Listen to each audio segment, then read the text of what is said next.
All right, guys. Okay, everyone, the recording is started. Good morning. My name is Christine Anderson. I am the Public Affairs and Communications Manager for the Texas Real Estate Commission. I am so glad to have so many people joining us this morning for our, I think, 4th coffee with the Commission. And we have a good presentation for you this morning. As we go through the presentation today, if you have any questions, please feel free to raise your hand, or you can put your question in the chat box.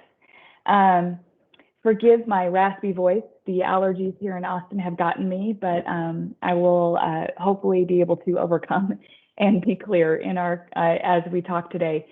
And for today, I'm going to hand this over to Scott Kesner, our chair, and Chelsea Buckles, our executive director, who are joining us. And thank you so much, you guys, for taking some time out to talk with us this morning. We also have several other presenters available. We have staff members here. So as we go through, we'll make sure to say hi to everyone. And again, Scott and Chelsea, thank you so much for joining us this morning. Thank you, Christine, and welcome everybody. Thank you for taking an hour of your busy day to join us and kind of recap what happened in the August meeting. We have a little agenda here we're going to go through and some slides, but we'll definitely have time for some questions and answers. We have other staff members available to dig a little deeper in some of the issues that we might talk about. I think this is the 4th one, like Christine said. We try to do this after each commission meeting to kind of give a recap on what happened and why it happened and get input. We really appreciate those that take the time to attend this. And you can kind of see the overview. We're going to talk about the commission meeting, some contract changes, rule changes. We're going to talk briefly about the escalation clauses that I'm sure is affecting every market in Texas. And then we'll have plenty of time for some questions and some dialogue as far as what y'all see might be coming up in the future and what you think we need to be on the lookout for. I'm going to ask Executive Director Chelsea Buckholtz to start with the overview of the August commission meeting on some contract changes and the different contracts that it impacted. Chelsea? Fantastic. Well, thank you for joining us. We're glad to have you this morning. We'll stick to our 1-hour time frame and jump right in. I did want to introduce our other staff members who are present on the call and will either add detail where we need a little bit of help or provide just some present a few of the slides that they've participated in developing. So just as our chair mentioned, we'll start with a few changes to the contract forms that were discussed at the August meeting. There were changes to the contract forms, which sounds a little bit like a repeat, right? Because we've just made some significant changes to the contracts that were effective earlier this year. It sounds like someone's just joined us who hasn't put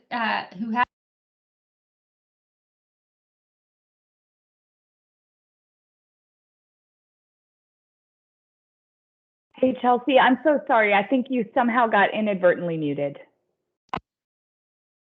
Am I back? You're back. I'm so sorry about that.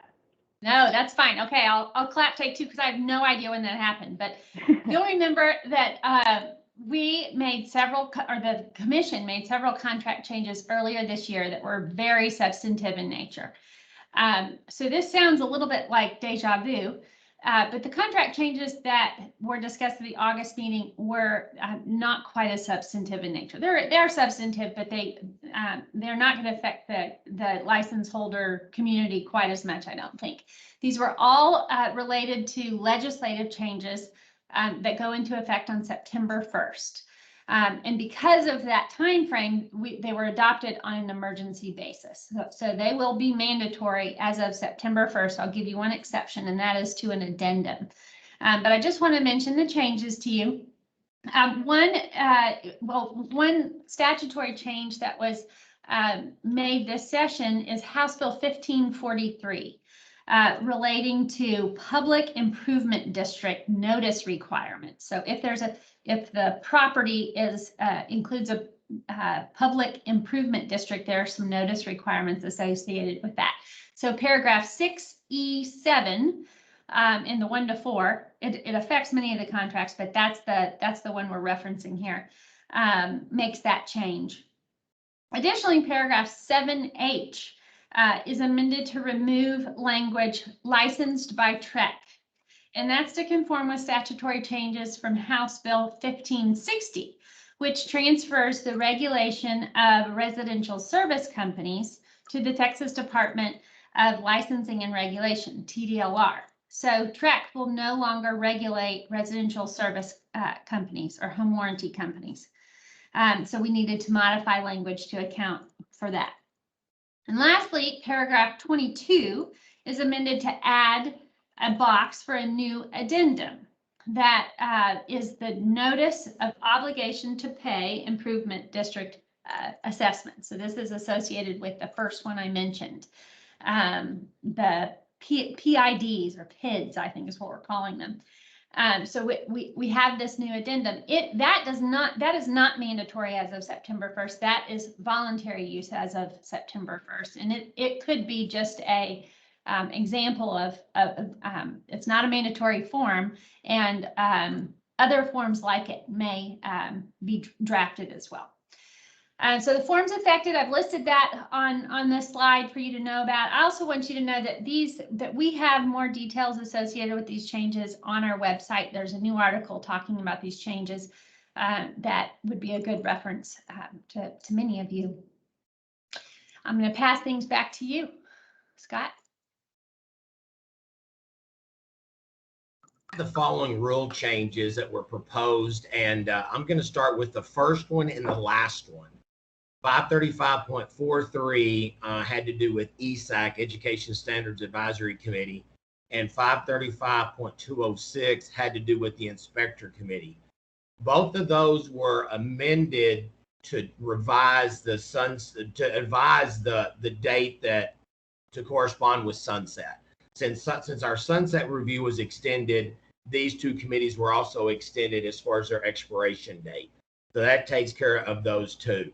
535.92, it eliminated CE credit for some courses such as GRI, ABR, and stuff like that, that was just listed in section 535.92 number F or letter F.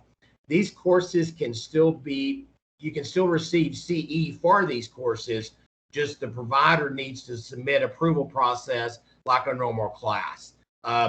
This section just automatically approved classes by name without really looking as far as the approval. So I know most of the providers are still getting those courses approved for CE. So no, I don't think there's anything real substantive about that. And then 535.148, again, TREC is no longer in charge of residential service contracts and disclosures of the relationship with the service contract. That has been moved, and that clarified that. And then 535.201, that just corrected a reference for inspectors. There was a different reference with some of the new things that were adopted. So really nothing really substantial there as far as rules that were proposed and are adopted. Like I said, we'll be glad to answer any questions later. If you have anything, put it in the chat, okay? One of the things I'm really excited about, and I don't know if staff is so excited about this, but we always want comments on anything we're doing at TREC, whether it's proposed rule, whether it's broker lawyer, whether it's ESAC, whatever, we want comments, okay? And I believe the last time we did a contract change, we had over 200 pages of comments. And staff does a wonderful job, you know, collecting those and sorting those as far as this is a comment on paragraph 5, this is a comment on paragraph 18. And then broker lawyer committee or the commission or ESAC or broker responsibility working group, whoever those comments are focused to, they go through each comment. And the more comments we get, the better, okay? Well, August 27th, tomorrow, we are launching a a public comment tool on the website where you can go to the website, put your name, put your email, propose rule, and make your comment. Okay. This theoretically will make it a lot easier for comments from the licensees and the public, but will hopefully help staff sort the comments. So I'm really excited about this. I can't wait to see how many comments we get now, since it is really click, type, and submit. So I want to thank, the IT department, Steve Rapp and them, and everybody working together to get this tool launched. We've been talking about it for a long time, and it looks like we have a launch date of tomorrow. So I'm really excited about that. Okay. And Tony Slagle is on. I'm going to jump in just right before Tony, just to say one thing. We are really excited about this comment tool. What's happening tomorrow is the publication of the rules that were voted for to be published at this last commission meeting. So starting tomorrow, you'll be able to use this comment tool for the current rules. I also wanted to mention this is a world that we live in every day, but I also think the rule process is something that is a little bit foreign if you're not in state government every day. It takes at least 2 commission meetings for a rule to be adopted, meaning that it goes into effect. And so the process is that something is drafted or changes are drafted and sent through the committees and then recommended to the commission for publication. And that publication is a publication for public comment. That's what's happening tomorrow for these rules. Once we receive those comments, they go back through the committees, just like Scott said. And then later at the next commission meeting, they can be adopted or additional changes can be made. So it's at least a 6-month process. So it used to be that we received comments in email form, and then it was hard to manage. And just recently we've started with this new tool. So Tony, back to you, or to you.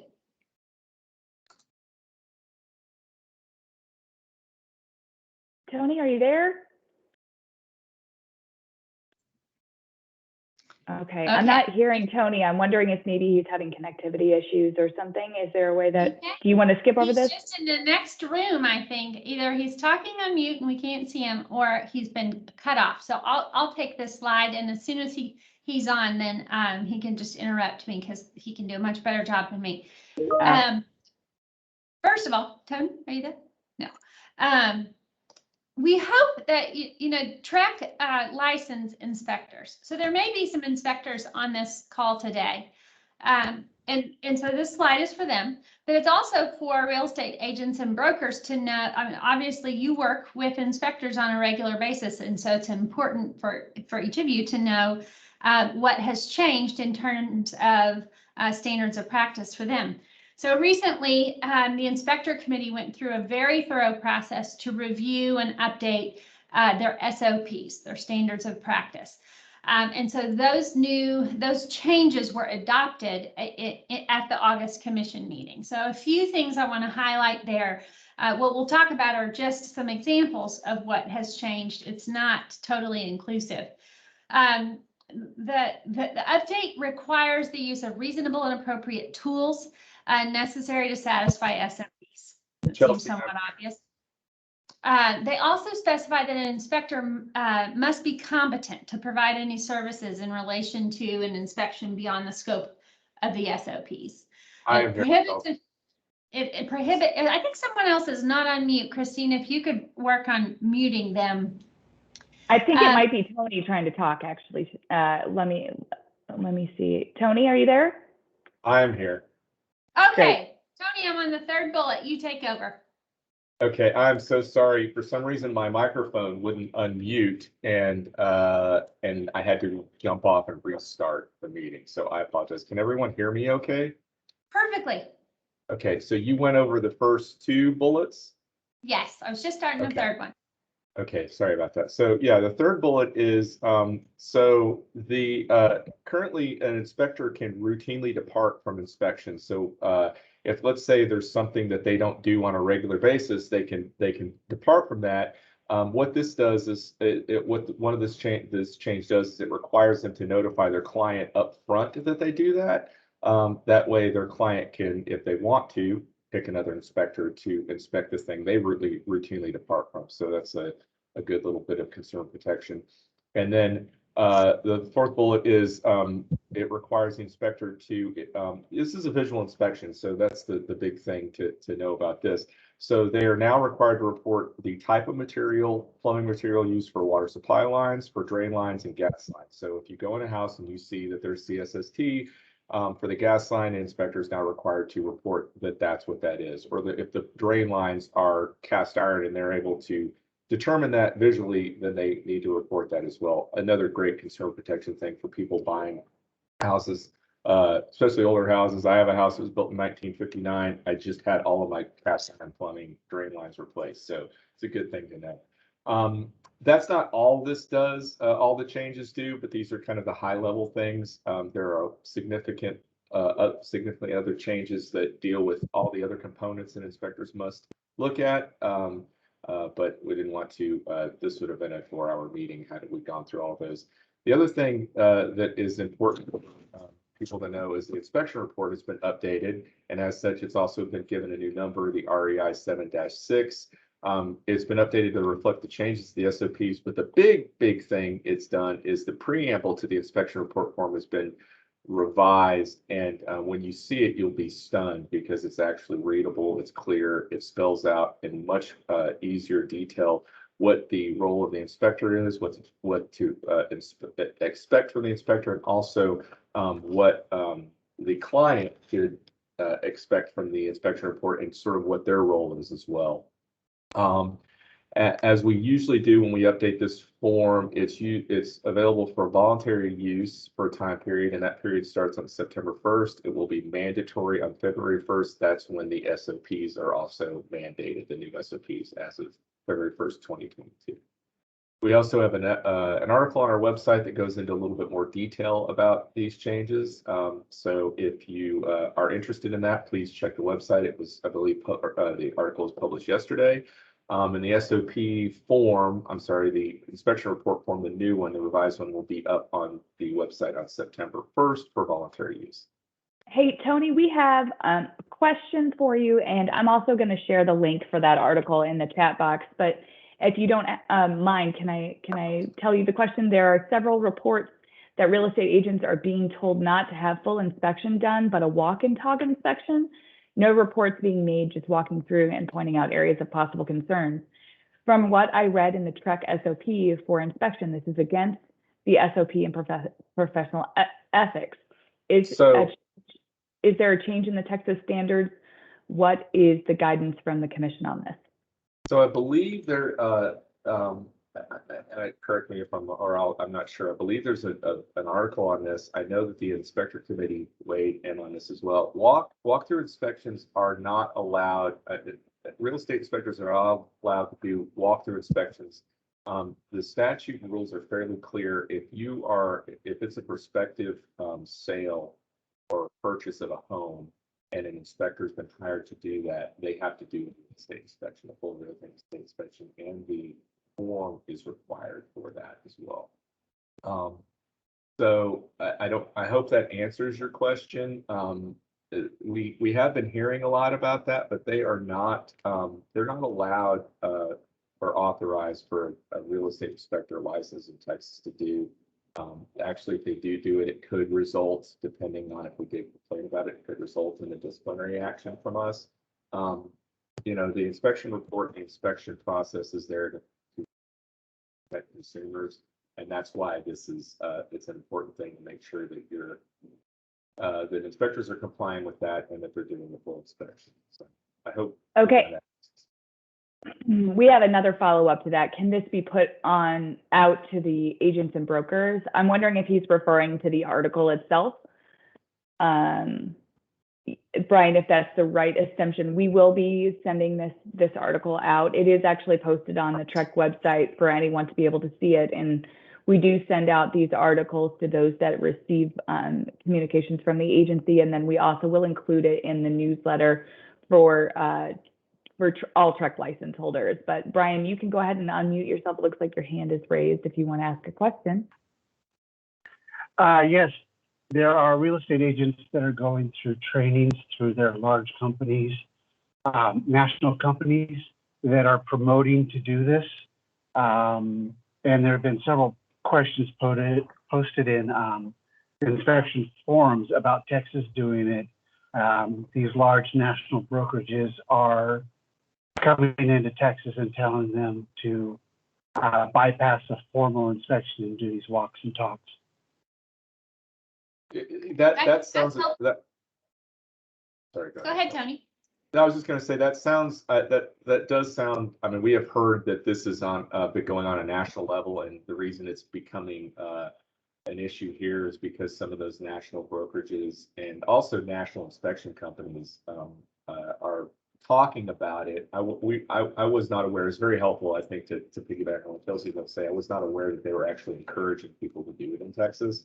So we will do what we need to do in terms of putting information out. Maybe we do a blast or something to let people know that it's not authorized. Yes, the large firms are actually doing their when they go through their CEU courses, are just telling them that, and it's part of their CEU bundle package that they're going through. So I've had a couple of agents ask me about that and ask what it is and what's it all about. And as far as I was concerned, they weren't allowed in Texas, but I did want to get confirmation on that from you guys. Yeah, yes, sir. And inspections are not required as part of the home buying process. They're a very, very helpful tool and recommended, but they're not required. But if they are done, they need to be done to our standards and our rules and what the statute requires. And Okay, Tony, it looks like Mike Beloy, our Director of Enforcement, has put in the chat box a link to a former Chair Inspector Committee column link from their July 2021. And he says in that column, the chair did address those types of inspections. Now, this is a great example of how sometimes we pigeonhole these license types, but that the information needs to be shared more broadly. So this is a good learning. This is instructive to us on sharing this information more broadly. And then, of course, if you see this happening, file a complaint. Because we are a complaint-based enforcement agency, and that's how we regulate. So we need that information from you. Okay, I'm going to move on to we have started doing really kind of shifting from a one-day commission meeting to a two-day meeting, and that's always a business meeting on the first day and then a workshop on the second day. The workshop being a bit less formal and an opportunity for a kind of a roll up your sleeves and work day. And at the most recent workshop, we discussed communication, and Christine Anderson provided really just an overview on what our agency's communication strategy is, how we get the word out. And I'm going to let her talk about some of that in just a second. She's got a few slides to just tell you how we try to connect with each of you. And then we also talked about all of the commissioners brought forth their ideas of what they want to see from the commission in the coming year. What are the hot topics that need to be addressed? How do they want to spend their time? And so we are compiling that brainstorming session into something that will be more final in November for kind of a plan for 2022, if you will. I did want to say that if you have anything that you believe that the commission should spend time addressing, then we welcome that input. We at the end of this presentation, I see that we have we'll provide you with our email addresses at the end of the presentation. Christine has also added Scott's just in the chat here, but please email us with your ideas of how the commission should spend their time. Some topics that have been discussed are, wholesaling. Should that be further regulated or changed?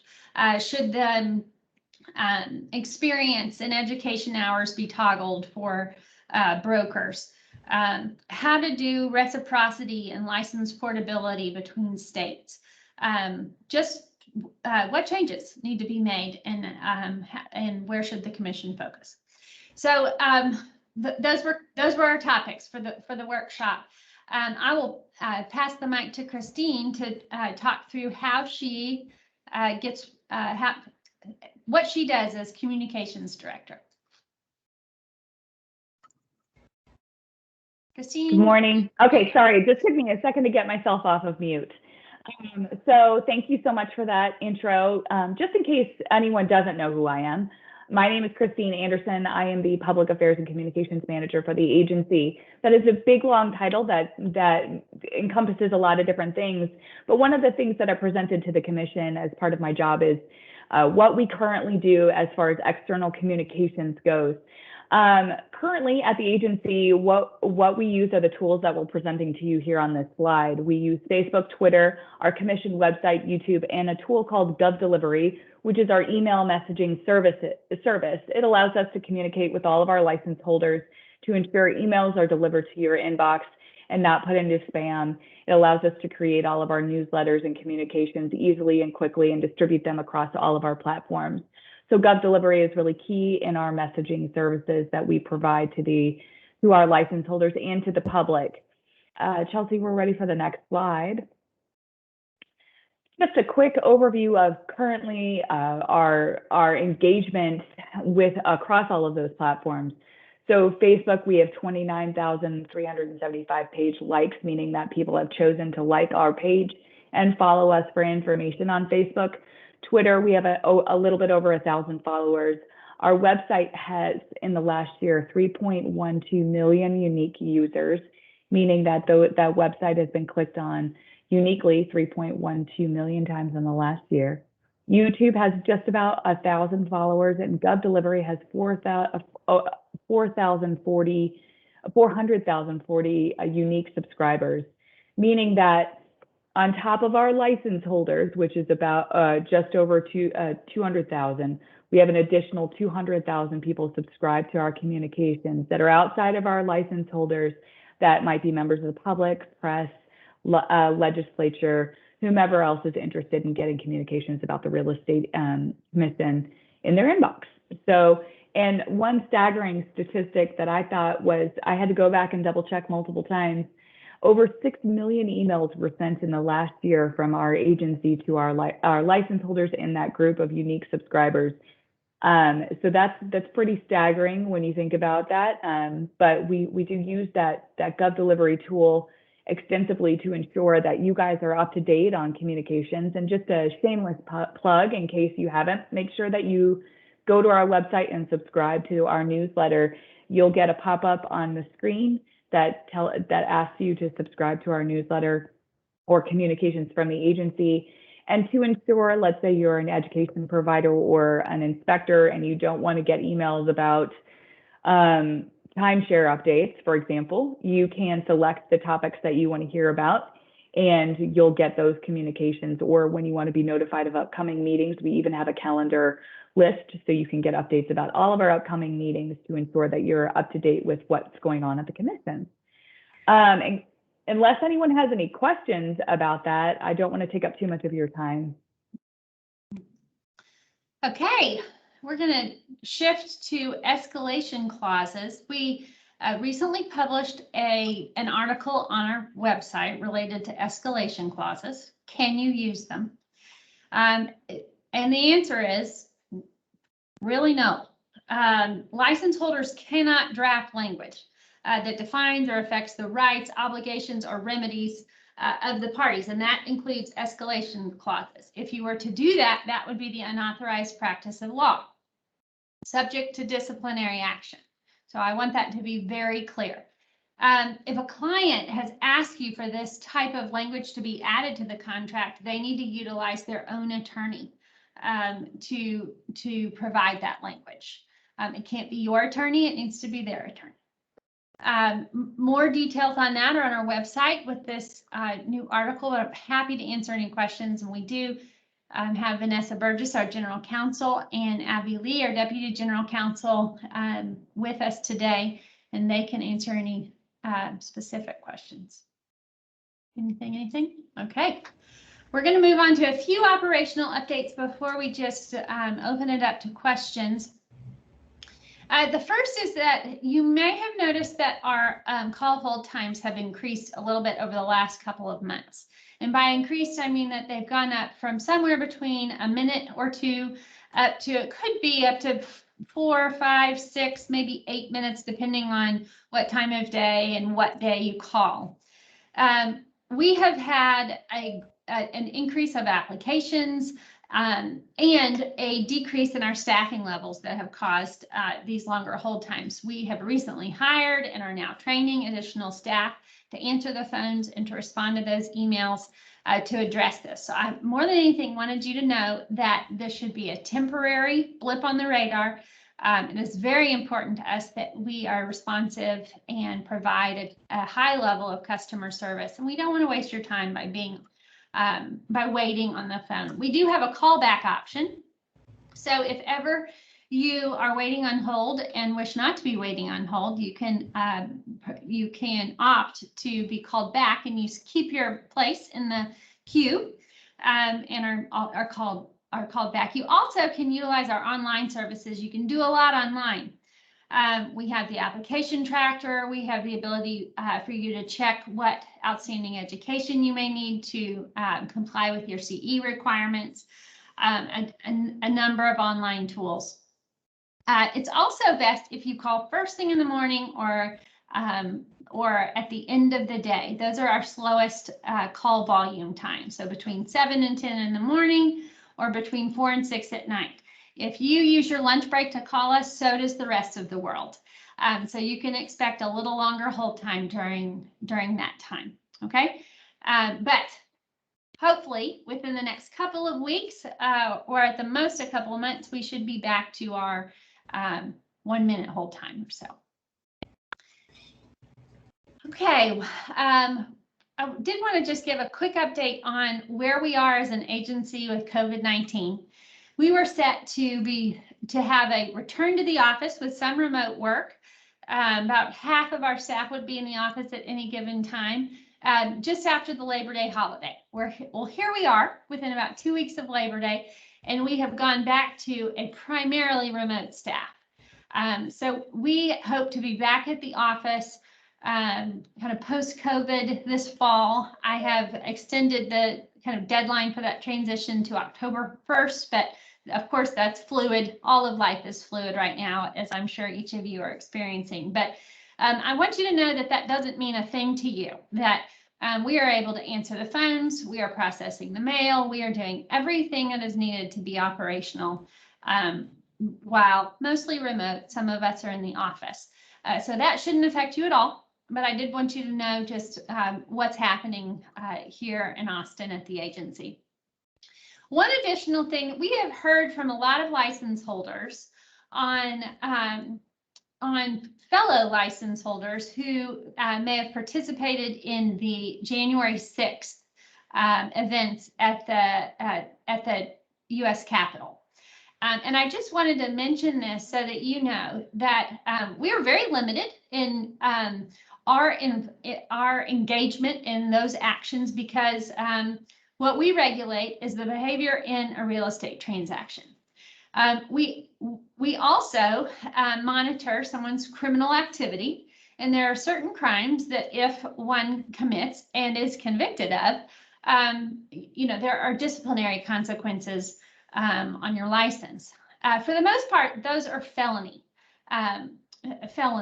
And what we have seen so far of license holders who participated in the January 6th events have been misdemeanor offenses. So I think that is a very frustrating scenario for many of our license holders who just want to maintain a high ethical standard and want fellow license holders to do the same. But I wanted to say that so that each of you knew that we are fairly limited in how we can handle that.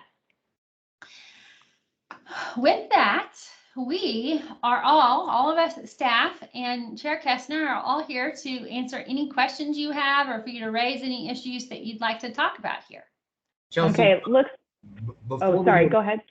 Before we go to questions, I want to just recap a couple things real quick. Chelsea talked about the workshops and how valuable the workshops are to the commissioners, not only learning about the commission, but also learning about the internal workings of the commission.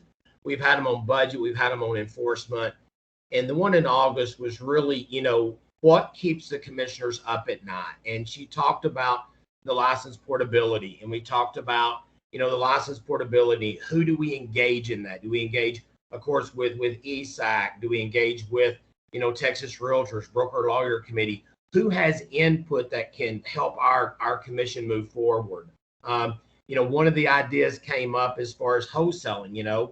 We've talked about that. Our job is to protect the public. Who do we engage in that besides TREC enforcement? Bring in the Texas Land Title Association. How many deals are they doing with wholesalers? So this was just really, what's on your mind. And some of them are very easy to fix. Some of them are rules, some of them are regulatory. One thing that keeps me up at night sometimes is the recovery fund. There's a $50,000 per agent, $100,000, $50,000 per transaction, $100,000 per agent limit. That was established in 1992. Does something like that need to go back and look at it? So these workshops are really beneficial, and we encourage the members of the licensees and the public to let us know what we can do. Our communication numbers are outstanding, yet at the same time, is there something more we can do?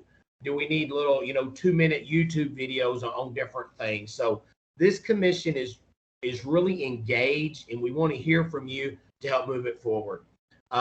As far as the hold times and the emails, we did lose some staff. We're working to get that corrected. I just have a number that I think is really kind of staggering. There's 216,000 licensees we supervise, and of that, salespersons and brokers, there's over 209,000. So we have a ton of people coming in the business, renewing licenses, taking a contracts class that did not count for the 3 hours that like it should have. So all that is attributed to the hold times and the email delays, but we are certainly, aware of it, and we're doing everything we can to get them back down. So just follow up on those couple things. I just want you to know that we really invite your engagement and comments, or else we wouldn't put our emails at the end of the presentation, and we'll be glad to answer any questions that we can. All right. Chair Kestner, it looks like we have Bob Baker who has his hand raised. Bob, do you want to take yourself off of mute and ask your question? Yes, thank you very much. This regards the change in contracts coming up this next week. And so the scenario is on August 31st, my agent submits an offer. They have the buyer, but the seller is not able to sign off on it until September 1st. And clearly, when the offer was made on August 31st, it was a 20-15, the current one. Do they have to change to the new contract because it's the next day? Or because the offer was submitted on the old contract, can they move forward on that? What has to happen? I wonder if our General Counsel, Vanessa Burgess, might be ready to answer that question. She looks like she's there. Okay, Vanessa, you're up. Dean, you didn't want to do it? No, I'm good. Hey, Bob. Yeah, so this act actually it applies to or after the effective date of the act, which is 9/1 executed. I'm sorry. So it's going to be tied to a contract that's executed on or after the effective date of the act, which is 9/1. Okay, so August 31st. Does that make sense? My agent sends the offer over. The next day, September 1st, the seller is ready to accept my buyer's offer and sign off on it. Can they do so on the current form, or do they have to revise and change contract forms? Revise and change, because it's the effective date, right? Yes, the expected date September 1st. Now, our technical challenge is this is all going to be done either on zip forms or command or something of that nature. Will we have the software available at that point in time to do this? Well, so right. Vanessa, you, Yeah. your We'll have connectivity forms is on having our trouble. oh. So it's kind of, we're getting like every fifth word, and so I want to make sure that it's clear. Hold on, I'm gonna see if Abby is better than me, though she's in the same room. Okay. Mike, I don't want everyone to hear every fifth word. And have you recently seen that a cell phone commercial where they mix up the costume party with it's not a costume party? I'm worried that's what's happening. Okay, Abby, you try. Okay, good morning, everyone. Hopefully you can hear me okay. So in terms of form availability, so we actually have the forms that will be effective 9/1 up on our website currently. Now, they can't be used prior to that date, but they are currently up on our website. In terms of other forms vendors like Zip Forms that have that relationship with Texas Realtors, you may want to touch base with them, but my understanding is that they will have those forms up by 9/1 and maybe possibly before that.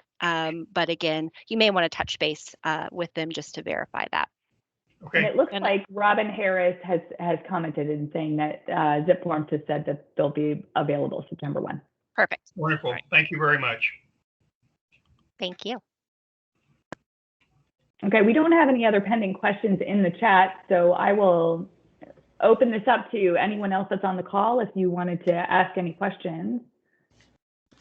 In the meantime, we can oh, it looks like, okay, Tony King. Yes. Yeah, can you hear me? Yes, we can hear you. Great. So yes, I had a question as it relates to the new addendum for PIDs. On the section on the form where the seller is to indicate which chapter the PID falls under, would it be appropriate for an agent, or I should say, would it be inappropriate for an agent to just include that entire text that's there, that including the or as applicable? So in other words, could they put in subchapter A, chapter 32, local government code, or subchapter 382 as applicable? Otherwise, well, yeah, I'll let you answer that. I'm going to let the lawyers answer that one. So the statute has the actual form that that the commission ultimately adopted on an emergency basis. That actually came verbatim from the statute, what's going into effect 9/1, and it has in parentheticals, insert subchapter A, chapter 372, or 382. So, my reading of that is it's one or the other. It's not both. Just from the language of the statute. I will say, I know that Texas Realtors put out some information on the PID form, completing the PID notice, the addendum. And one of the things that they did some research and discovered is that for the most part, most PIDs are going to be under Chapter 372. Apparently, it's only very few that would be under Chapter 382. They did a memo and a webinar on that, so you could certainly check out those resources for more information. But my understanding is that most of the PIDs are going to fall under Chapter 372. Yes. So, and can I ask a follow up on that? I did watch that training as well. I'm the broker of a company that does business all over the state of Texas. So I do have agents that do business in, both underneath, I guess, both of these statutes. So that's why I was kind of wondering if it would be possible to just put either or, so that, and of course, remembering that this is going to be filled out by the sellers anyway. This is not something that agents are filling out. So asking the sellers to know which statute they fall under doesn't, and they ask our agent, does that put our agent in a situation where now they're practicing law, or just expected to know which statute their PID falls under?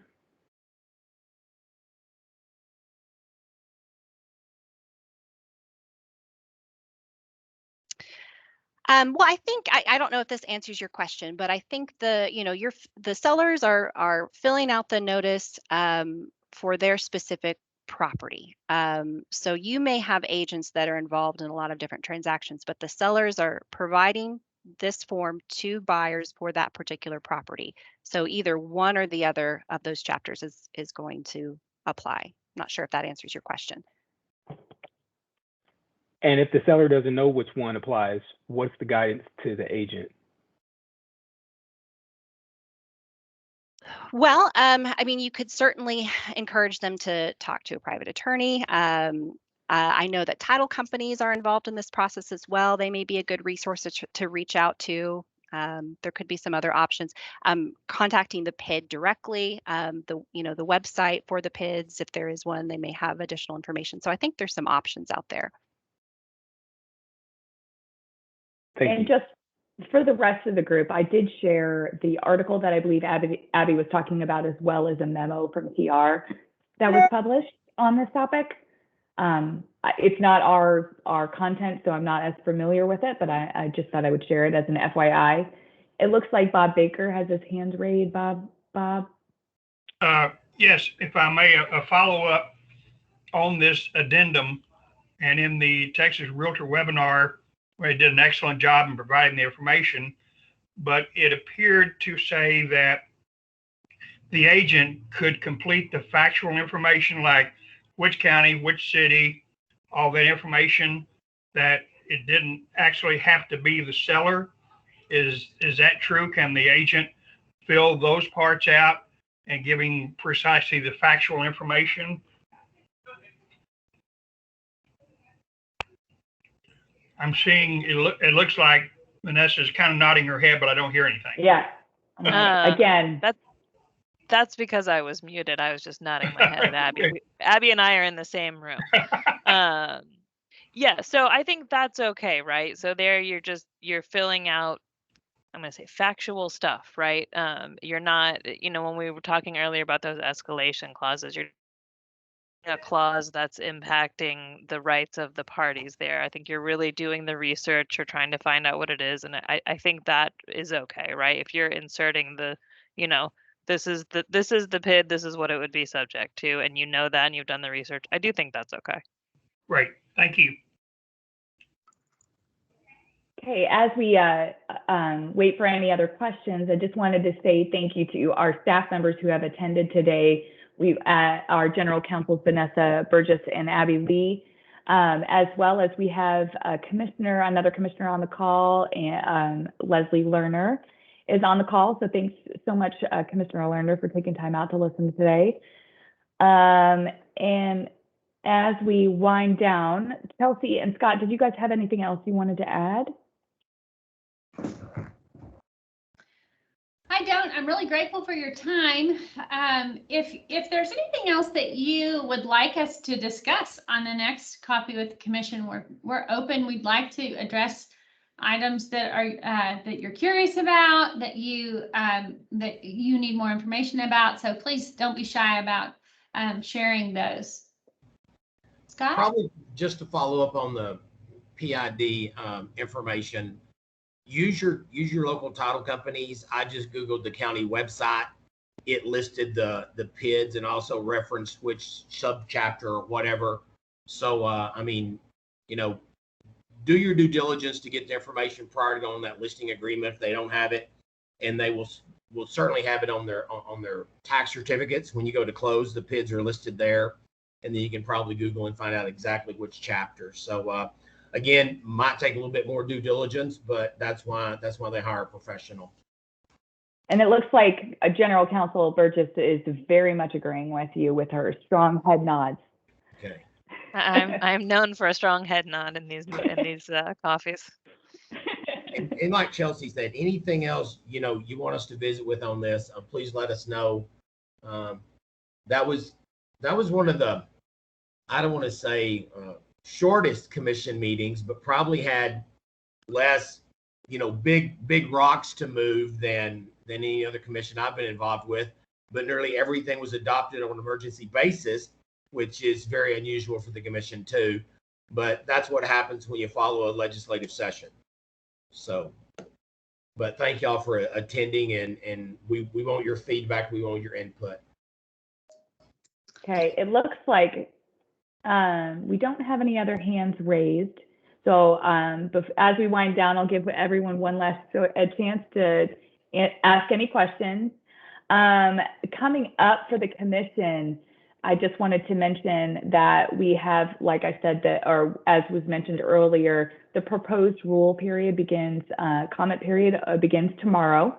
And please feel free to use that tool. The tool is linked on the website.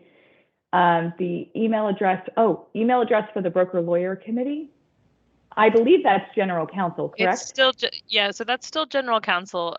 So it's general.counsel@trek.texas.gov, and we can put that in the chat. That is something that I am trying to work on with the online public comment tool. Is there a way to create a general broker lawyer provision on that? We don't have that right now. So right now we're taking general comments for BLC, for broker lawyer, go to that general.counsel email. And then when we have rules that are proposed that are tied to broker lawyer, so contract form changes, you can actually use the public comment tool for that. So for example, when we had the changes to paragraph 5, which everyone remembers, you could use at that point the public online comment tool when those were up for proposal.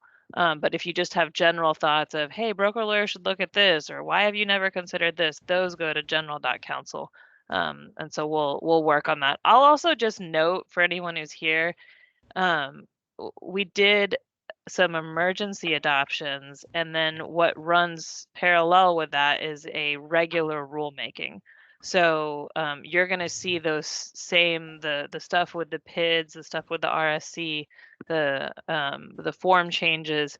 Those are going to run a parallel regular rulemaking, and that's just how the rulemaking process works. So those will be officially adopted in November, but we had an emergency adoption to make those statutory effective dates of September 1st in this last meeting. So just if you do go on to comment, you're gonna be like, well, I thought they adopted this. And that's because we're running this parallel rulemaking with it. Since I have, oh, sorry, go ahead. And I hope I'm not opening a can of worms, but on this PID disclosure, if the PID already has one or the builder has one, that is sufficient. This is not a mandatory. If they have their disclosure, that covers this, correct? Yeah, that's exactly right. So this form covers the statutory requirements. So the statute actually laid out the exact language that needs to be in this form. And I think Abby mentioned this before. We anticipate the majority of PIDs is having their own form. So this is a voluntary use form, but know that it does meet all of the statutory requirements. Okay, thank you. And just as a friendly reminder, our committees are meeting in October. So our ESAC committee is meeting October 4th, Inspector Committee on October 11th, Broker Responsibility Working Group October 13th, and Broker Lawyer is meeting October 15th. So Vanessa will not be busy at all, nor will Abby that week. Right. They have plenty of time, but okay. I'm sorry, Christine, can I just make one more clarifying comment? Because we just talked about the Sure. voluntary use of that PID addendum, and I know that Chelsea said this earlier. The changes to the contract forms themselves, which now include the new reference related to that PID addendum and the striking of the reference to RSC, those will be for mandatory use effective 9/1. So those are required changes. There are changes to the contract forms happening. I just want to be really clear with that. So that is effective 9/1 when that statute goes into place. You're going to need to use these new forms with that language in it. That addendum that we're creating will be available for use 9/1. It's just not a standard required form you must use. If the PID has a form, you can use the PID's form. But I just really want to make sure everyone's clear. There are changes to the contract forms, the 1 to 4, all of that are mandatory, and you need to start using them 9/1. I don't want anyone to be confused on that part. Thank you for that. We have one question here. Has TLTA been working with local Texas title companies preparing for the onslaught of agent questions? I don't know the answer to that. Because this is a legislative change, they certainly have the opportunity to weigh in on this change as the deliberations were happening on whether or not it would go into effect. It has. And so we're responding to that. So great question. We often coordinate with TLTA. In fact, the last time there were big contract changes that broker lawyer committee reviewed, those we were in close contact with TLTA, but because this came straight from the legislature, we went straight to implementation mode. But great question. And so the e-PID form is available on the TREC website. When will the new e-contract forms be available on the new TREC website or on the TREC website?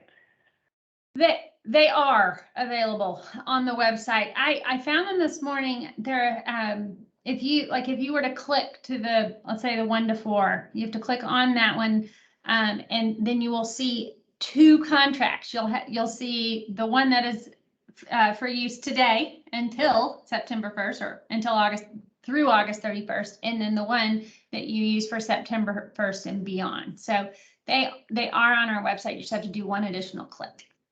And it's actually I'm sharing the 1 to 4 as an example right now. Both PDFs are available on the same page. So you just need to select which one you want to use. That's right. And then both Robin Harris is mentioning that TLTA and the Builders Associations have been messaging their members. Okay. And then I think Roland has a comment too. That's helpful to that same. Okay. A collaborative webinar between Don Moore on behalf of the title industry and Texas Realtors should be out very soon. Again, we don't have anything to do with that, but thank you for telling us that that's going to be available. I'm sure that's helpful for a lot of people on the call. It's a good resource.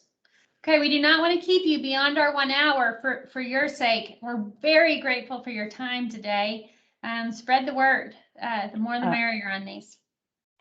Just as a reminder, in case anyone has questions, we will be sharing this video on all of our platforms that I told you about earlier today. So make sure to check back if you weren't able to attend live or you know any of your friends or fellow realtors that might benefit from this. So that video will be available later this week. And again, thank you to our commissioners, Chair, for being here, and to Chelsea, our executive director, and Tony, our deputy executive director. We really have the A-team available today on the call. So thank you so much to all of you guys, Vanessa and Abby, for being here and attending. And thank you to all of our license holders who are attending today and taking time out to learn more from us. So with that, in case there's any last minute questions, we'll go ahead and wind up today. Have a great day. Thank you guys. All right. Thank you so much. Bye.